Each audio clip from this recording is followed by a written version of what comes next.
अरे सातो नदिया परवा से हम जलवा लियनिए गुरुजी, हम जलवा लियनिए गुरुजी। खोली ना केवड़िया जलवा ढार दिए गुरुजी, खोली ना केवड़िया जलवा ढार देती गुरुजी। तो नदिया परवा से तो जलवा लिये लो ये सीसिया, अरे खुलल बा केवड़िया जलवा ढार दे तू ये सीसिया, अरे खुलल बा केवड़िया जलवा ढार दे तू ये सीसिया।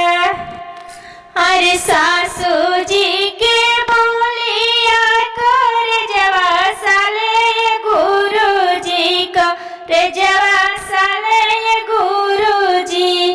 खोली ना केवड़िया जलवा ढार देती गुरुजी। सासू जी के बोलिया चरवा रखिया ये सीसिया, चरवा रखिया ये सीसिया, अरे पहनले बड़ो कंगनवा धर्मवा रखिया ये सीसिया, अरे पहनले बड़ो कंगनवा धर्मवा रखिया ये सीसिया।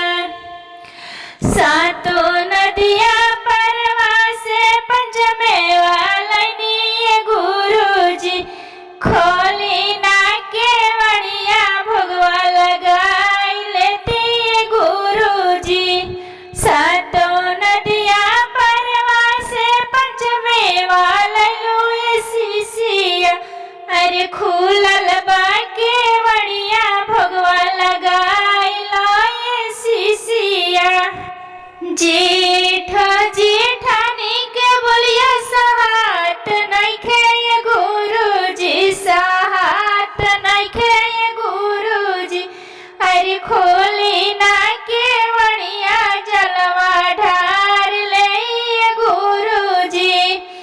जेठ जेठानी के बोलिया चरवा रखिया ये सीसिया, चरवा रखिया ये सीसिया, अरे पहनले बड़ो कंगनवा धर्मवा रखिया ये सीसिया, अरे पहनले बड़ो कंगनवा धर्मवा रखिया ये सीसिया।